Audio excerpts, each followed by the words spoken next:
Komando Haji Suhardi Duka Onteng bersama rombongan di pantai Pasir Putih Tanjung Ngalo, Tapalang Barat.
Bismillahirrahmanirrahim.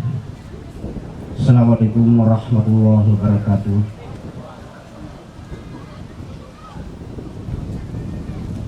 Kita akan mulai dengan memanjatkan doa kepada Allah Subhanahu wa taala.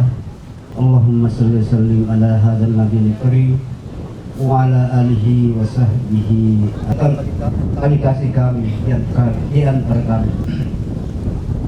Saya selaku pemerintah Desa Dungkait bersama dengan masyarakat dan pengurus BUM Desa mengucapkan selamat datang Bapak Bupati bersama rombongan di Tanjung Ngalo ini. Semoga kehadiran Bapak menambah sebuah kesan memori dan menambah di memori kita dalam hidup kita sehari-hari, dan ternyata Pak Bupati sangat santai jalan tadi walaupun jauhnya hampir 3 kilo.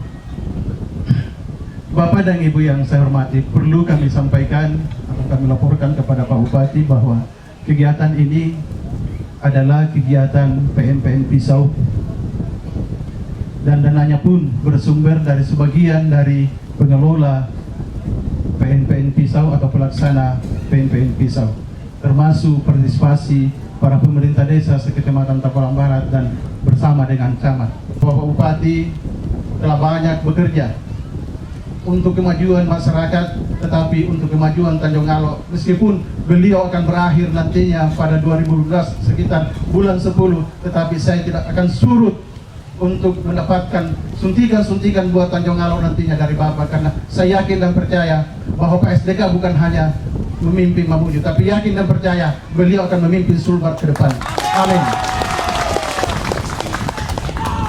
Bapak dan Ibu yang saya hormati, begitu pun juga itu kami bertekad ingin memajukan Tanjung Ngalo, karena Tanjung Ngalo ini mudah-mudahan bukan hanya dikenal di lingkup Mamuju, tapi mudah-mudahan dikenal. Sekali lagi saya mengucapkan selamat datang Bapak Bupati di tempat kami. Itulah pesan yang bisa saya kutip waktu di Bali kami diberikan ceramah umum pada malam kedua. Sambit Ahad Esos kepada Bapak dengan hormat disilakan. Akan murah rezeki dan setingkat lebih tinggi yang ada sekarang ini. Amin.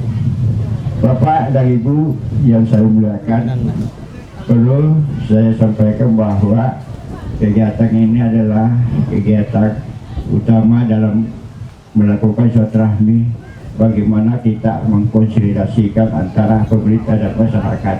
Karena apa?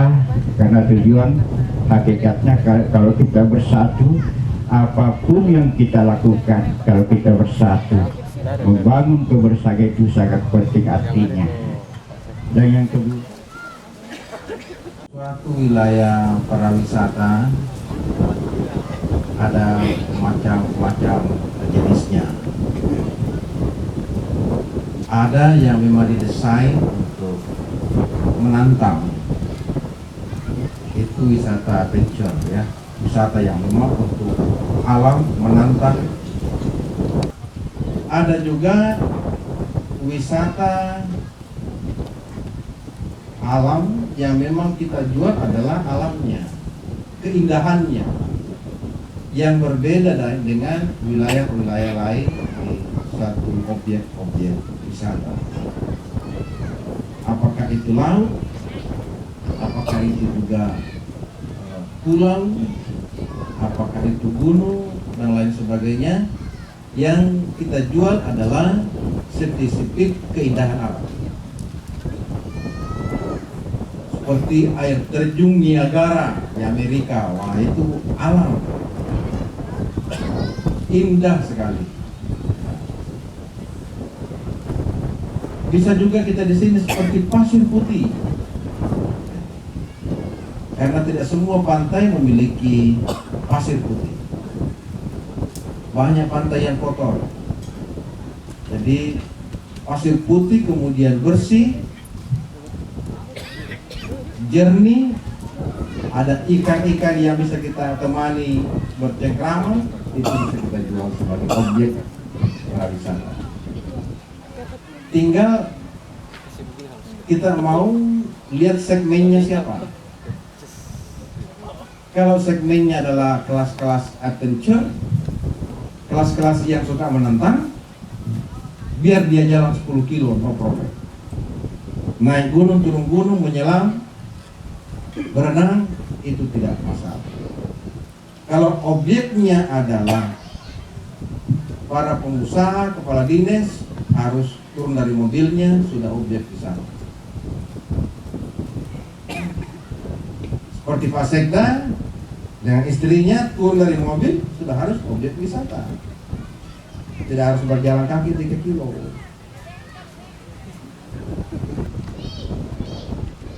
Harus dibuat jalan ke sini sehingga bisa sandar mobil.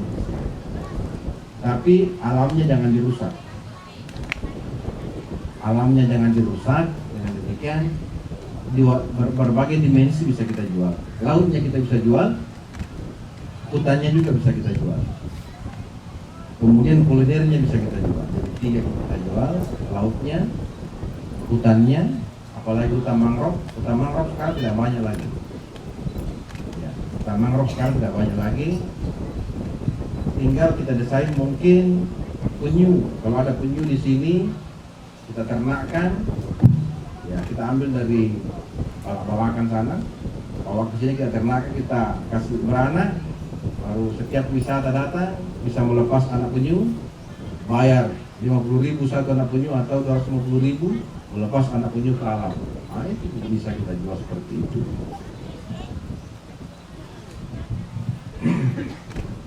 Kemudian kita desain makanannya di sini khusus untuk ciri khas Dungkai.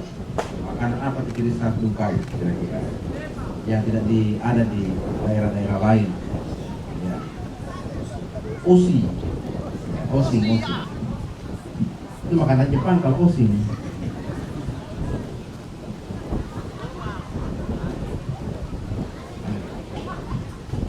Jadi kita buatkan jalan sehingga bisa menjadi salah satu objek wisata.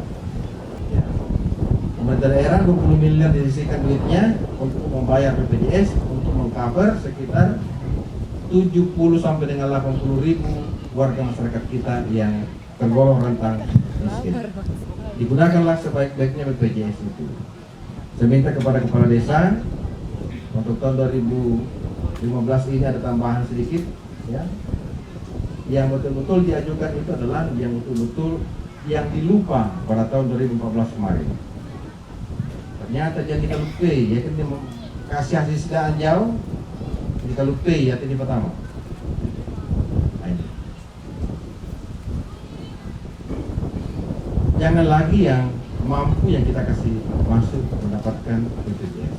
Karena BPJS ini kalau sakit sampai dirujuk ke Jakarta pun itu ditanggung oleh BPJS, tidak bayar orang.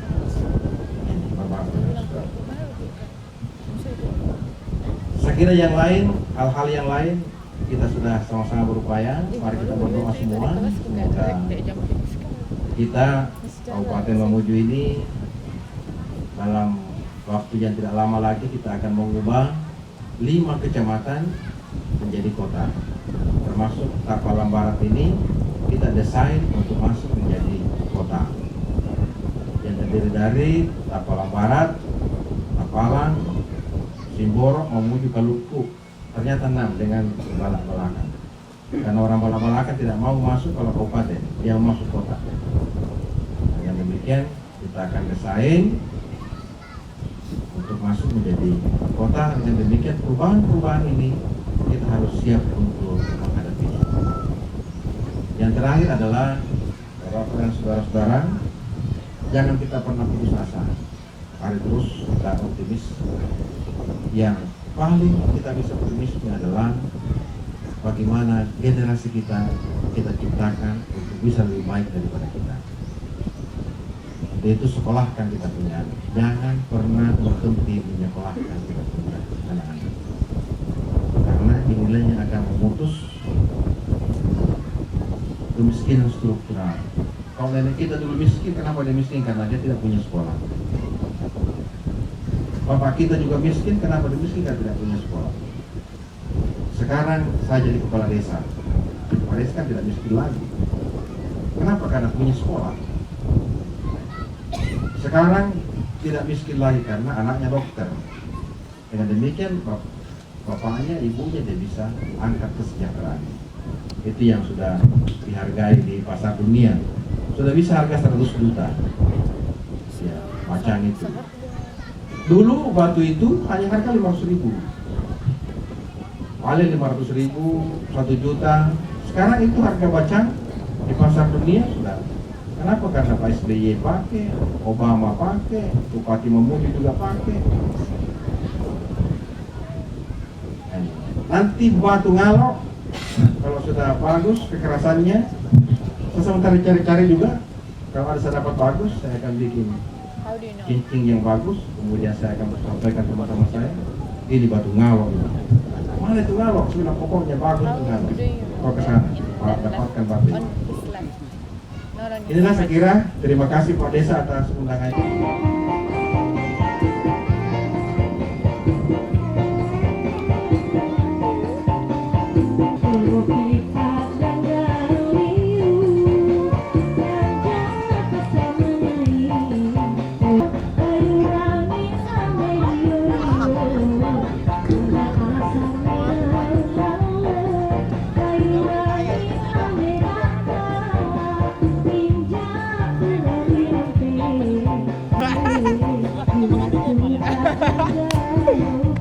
Ada roh.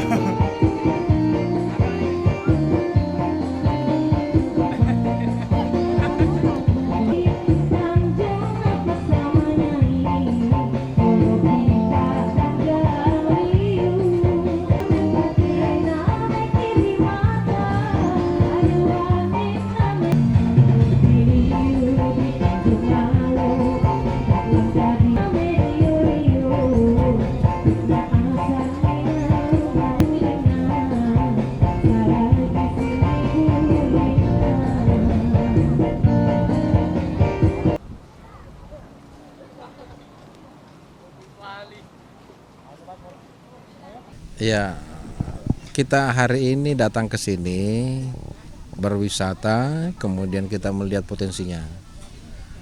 Dan setelah kita lihat memang ada beberapa ciri khas yang tidak dimiliki oleh wilayah lain di Mamuju ini. Ciri khas yang pertama itu dia punya pasir putih yang cukup panjang. Kemudian bersih, jauh dari jangkauan perumahan, perkampungan. Dengan demikian tempat ini memang alami. Dengan demikian itu nilai plus pertama. Yang kedua, ditunjang oleh kawasan hutan mangrove yang cukup luas. Kemudian ada juga hutan yang memang khusus untuk bisa kita tempati untuk beristirahat, outbound dan lain sebagainya, memungkinkan untuk itu. Kemudian di sini juga tempatnya batu ngalok. Jadi batu-batu akik yang terkenal di Sulbar itu yang memiliki tingkat kekerasan dan keindahan yang sudah kita uji di beberapa tempat, di sini tempatnya. Jadi kalau orang mau datang ke sini berwisata, juga mau beli batu ngalok ada di sini. Tinggal pemerintah menciptakan atau membuat infrastrukturnya. Yang susah kita masuk di sini karena jalan belum. Olehnya itu kita desain untuk kita bangun jalan tahun ini.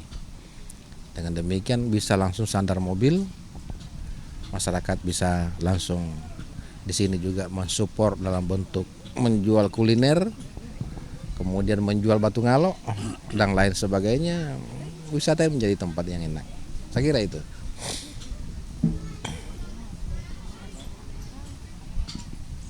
Melihat Pak fenomena batu saat ini Pak, bagaimana tanggapan Bapak mengenai hal itu? Apalagi kan di Ngalo ini seperti yang Bapak katakan tadi, tempatnya batu ya Pak ya? Ya. Pandangan saya kalau batu ada dua. Yang pertama, batu saya lihat dari sisi keindahan. Batu itu kalau didesain bagus, dibuat cincin untuk laki-laki menjadi indah. Didesain bagus, dibuat leonantin dan lain perhiasan perempuan jadi indah. Yang kedua, batu itu memiliki energi. Dia membawa energi tertentu sesuai dengan jenis batunya. Energi-energi itu pada umumnya bisa mensupport apakah menjadi kejantanan, apakah menjadi wibawa, apakah menjadi simpatik bagi seorang laki-laki. Jadi katakanlah seorang laki-laki pakai ruby, itu simpatik kelihatannya. Seorang pakai emerald, laki-laki pakai emerald atau bulu safir, jadi jantan kelihatannya, berwibawa. Seorang laki-laki pakai batu ngalok, itu jadi harismanya tinggi. Jadi itu yang kita harus lihat dari kacamata batu, ya. Untuk wanita, ya tentu disesuaikan dengan jenis batunya. Ya, katakanlah pada umumnya ruby itu orang melihat simpatik. Nah, jadi batu-batu yang ada di Ngalo ini ya pada umumnya baru yang kita lihat akik ya. Batu-batu akik itu banyak-banyak dipakai laki-laki. Nah, jadi Ngalo ini memiliki energi tersendiri untuk batu-batu akik di Ngalo ini. Bisa harismanya tinggi kemudian tahan pukulan. Iya. Bisa seperti itu. Pakai batu itu setan dan jin itu tidak sempat bisa terhindar dari itu. Godaan-godaan yang seperti itu. Ya, walaupun kita tidak percaya secara apa ya, tapi dari sisi energi yang dia bawa. Memang masing-masing batu punya energi tersendiri. Kalau ini sebenarnya sudah sejak kapan potensi ini terlihat? Baru tahun kemarin potensi ini terlihat setelah mulai berkembangnya batu-batu akik ya di Nusantara ini. Setelah kita juga melihat tingkat kekerasan di sini bagus, barulah mengantarkan. Betul.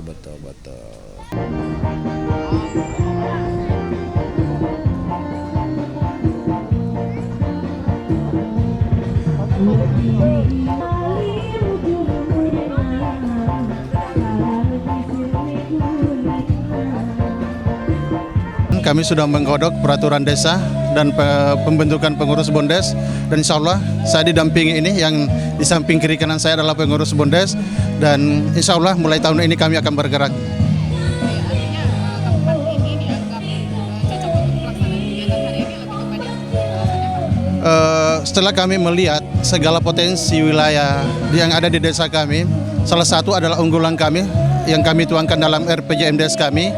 Salah satu adalah tempat pariwisata khususnya di Tanjung Ngalo ini sangat berpotensi. Setelah saya pulang dari studi banding dari Bali, saya melihat Tanjung Ngalo dengan pasir putih yang ada di Bali tidak jauh beda.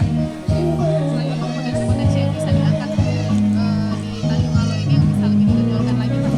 Selain dari Pasir Putihnya juga wisata menyelam, juga terumbu karang, kita bisa nikmati semua, dan ada beberapa tempat wisata lagi yang ada di wilayah Desa Dongkait seperti wisata gua dan tempat-tempat kuburan yang kita anggap adalah salah satu tempat wisata juga.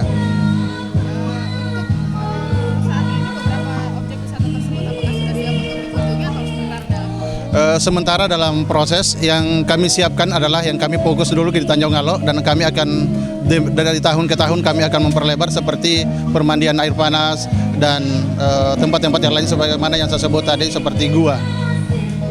Sejak kapan potensi wisata daerah ini sudah mulai dikembangkan, Pak? Ini baru sebenarnya sudah sejak awal kami promosikan, tetapi kami tidak punya kekuatan, tapi alhamdulillah setelah lahirnya Undang-Undang Desa Nomor 6 ini, mudah-mudahan kami bisa lebih berperan aktif untuk memajukan daerah kami, karena kami akan diberikan dana yang cukup untuk membangun dan merintis kegiatan ini.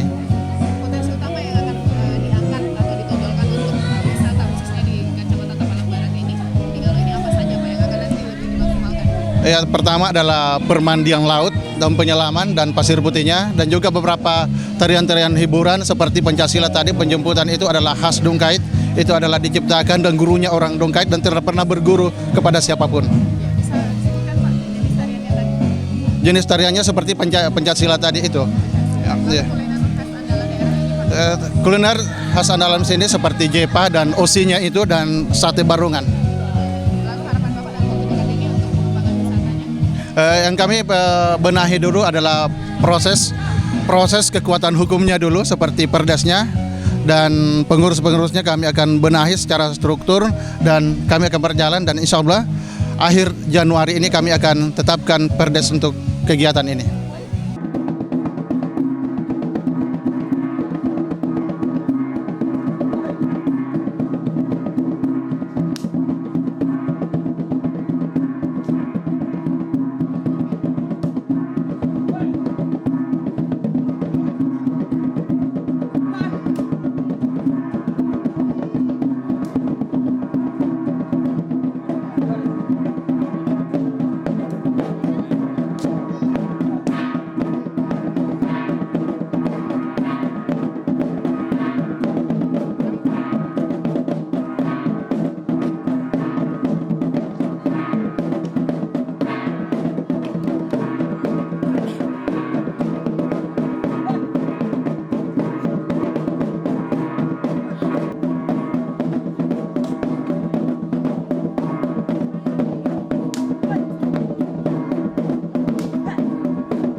Kunjungan Bupati Mamuju Haji Suhardi Duka ke objek wisata Pasir Putih Tanjung Ngalo di Desa Dungkait, Tapalang Barat, Kabupaten Mamuju telah membawa angin segar bagi pembangunan sektor pariwisata di daerah itu.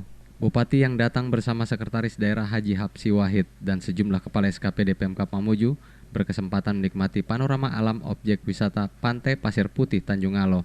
Dalam kesempatan ini, Bupati juga berkesempatan berdialog langsung dengan sejumlah masyarakat dan perangkat desa sekecamatan Tapalang Barat. Menurut Bupati Mamuju Haji Suhardi Duka, objek wisata Pantai Pasir Putih memiliki prospek cerah sebagai salah satu objek wisata alam yang menjanjikan bila dikelola secara profesional. Namun demikian, untuk mewujudkannya dibutuhkan pembenahan, seperti pembangunan akses jalan dan sejumlah fasilitas penunjang lainnya. Ia menilai keindahan alam di objek wisata Pasir Putih Tanjung Ngalo tidak kalah dengan tempat pariwisata lainnya di Sulbar, sehingga diharapkan keberadaannya dapat menunjang pembangunan sektor pariwisata daerah dan meningkatkan ekonomi masyarakat. Kita hari ini datang ke sini berwisata, kemudian kita melihat potensinya. Dan setelah kita lihat memang ada beberapa ciri khas yang tidak dimiliki oleh wilayah lain di Mamuju ini. Ciri khas yang pertama itu dia punya pasir putih yang cukup panjang, kemudian bersih, jauh dari jangkauan perumahan, perkampungan. Dengan demikian tempat ini memang alami. Dengan demikian itu nilai plus pertama. Yang kedua, ditunjang oleh kawasan hutan mangrove yang cukup luas. Kemudian ada juga hutan yang memang khusus untuk bisa kita tempati untuk beristirahat, outbound dan lain sebagainya. Belum tersedianya akses jalan darat yang representatif membuat para pengunjung harus menempuh jalur laut untuk sampai ke objek wisata ini melalui Desa Dungkait. Selain itu, saat air laut surut, membuat sejumlah kapal yang mengangkut pengunjung masih harus bersandar di lokasi yang relatif jauh dari tempat wisata ini.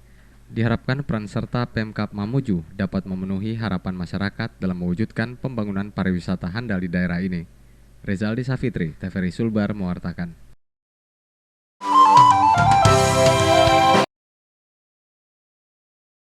Objek wisata Pantai Pasir Putih Tanjung Ngalo di wilayah Desa Dungkait, Mamuju, Sulawesi Barat menjadi salah satu potensi unggulan desa ini.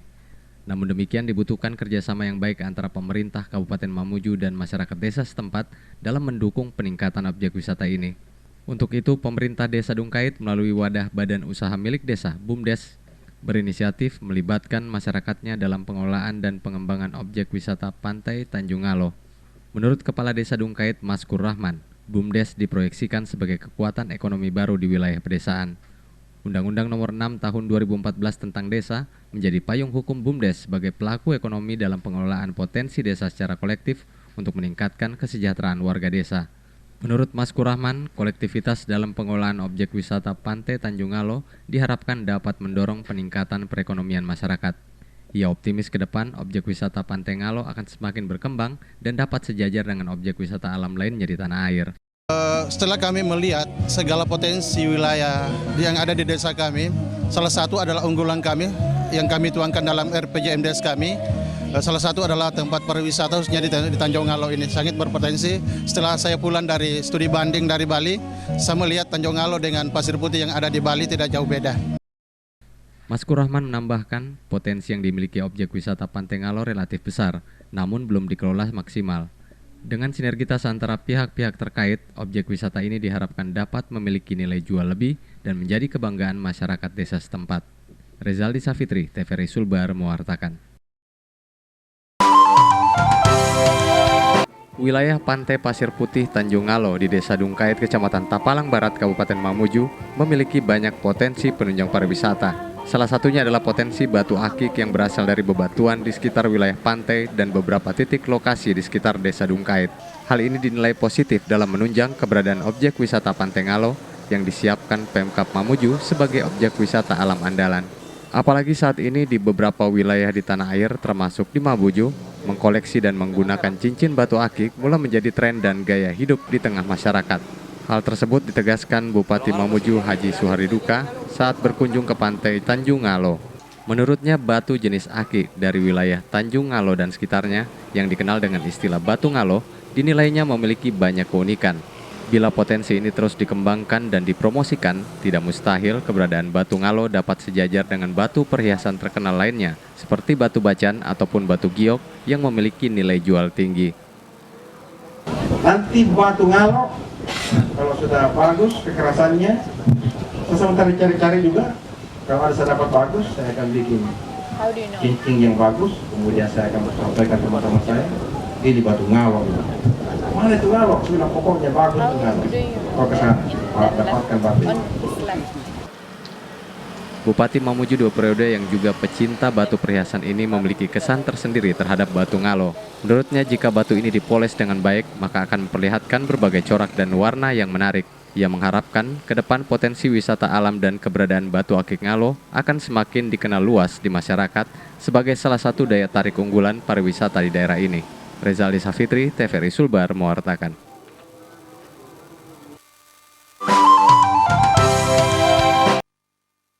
Hobi mengoleksi dan menggunakan batu cincin sebagai perhiasan kini menjadi tren bagi sebagian masyarakat Indonesia beberapa tahun terakhir. Berbagai kalangan khususnya kaum adam, baik tua maupun muda, pelajar hingga pejabat tinggi daerah dan negara berbondong-bondong menggunakan cincin bertahtakan batu dari berbagai jenis, corak, dan warna. Bahkan Susilo Bambang Yudhoyono saat menjabat sebagai Presiden RI secara khusus pernah memberikan cincin bertahtakan batu bacan kepada Presiden Amerika Serikat Barack Obama kala pemimpin negara adikuasa itu berkunjung ke Indonesia. Menurut Bupati Mamuju Haji Suardi Duka yang juga adalah pecinta batu cincin, kesan aura seorang laki-laki akan terlihat kala ia memakai cincin batu di jarinya. Ia sendiri mengaku memiliki banyak jenis batu cincin dengan corak dan warna yang beragam. Namun dari sekian banyak koleksinya, cincin bertahta batu bacan hijau dan blue safir adalah favoritnya. Menurutnya batu cincin akan memberikan kesan bagi orang yang menggunakannya, sehingga terlihat lebih elegan dan menonjolkan karakteristik. Batu itu memiliki energi, dia membawa energi tertentu sesuai dengan jenis batunya. Energi-energi itu pada umumnya bisa mensupport apakah menjadi kejantanan, apakah menjadi wibawa, apakah menjadi simpatik bagi seorang laki-laki. Jadi katakanlah seorang laki-laki pakai ruby, itu simpatik kelihatannya. Seorang pakai emerald, laki-laki pakai emerald atau blue safir, jadi jantan kelihatannya, berwibawa. Seorang laki-laki pakai batu ngalo, itu jadi harismanya tinggi. Jadi itu yang kita harus lihat dari kacamata batu.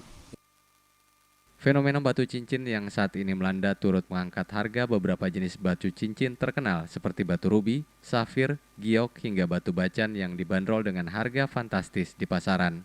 Kondisi ini secara tidak langsung memperlihatkan nilai prestisius dan lambang status sosial seseorang kalau memakai cincin bertahtakan jenis batu terkenal tersebut.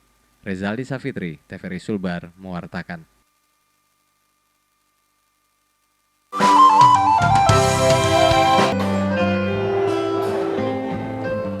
Dari sekian banyak jenis batu akik yang diperlihatkan pada pameran batu mulia terbesar se-Sulbar ini, batu ngalo rupanya memiliki daya tarik tersendiri di mata para kolektor batu di daerah ini.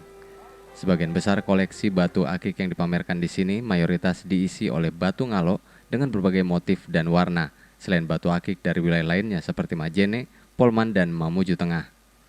Batu ngalo yang berasal dari bebatuan yang banyak dijumpai di sekitar wilayah Kecamatan Tapalang Barat menjadi salah satu ikon batu akik dari Kabupaten Mamuju.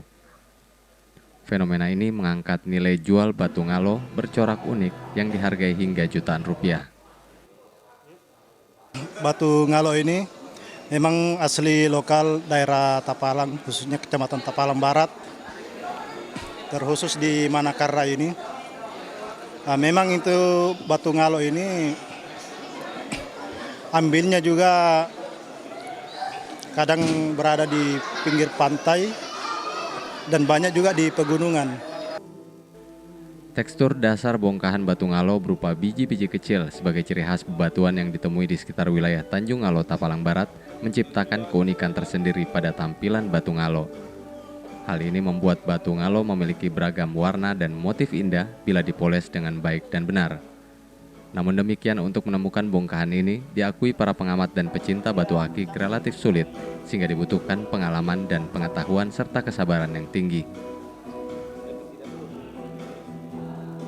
dia memang berbagai macam warna gitu. Jadi bukan cuma satu jenis. Misalnya yang biji-biji dia jenisnya natural Chalcedony. Terus yang membuat dia unik karena pertemuan biji-biji itu dia mengeluarkan warna. Apakah dia warna hijau atau dia mengeluarkan warna ungu. Banyak di tempat lain tapi dia hanya berwarna putih. Nah itu keunikannya batu ngalo sebenarnya. Sejumlah pecinta batu akik mengaku memiliki kebanggaan tersendiri kala mengenakan cincin bertahtakan batu ngalo di jari mereka. Hal ini tidak terlepas dari corak warna dan motif indah sebagai ciri khas batu ngalo. Bahkan di pameran ini juga ditampilkan beberapa batu ngalo bermotif unik seperti seseorang yang sedang sholat dan motif lafaz Allah yang dihargai hingga puluhan juta rupiah. Rezaldi Safitri, TVRI Sulbar, mewartakan.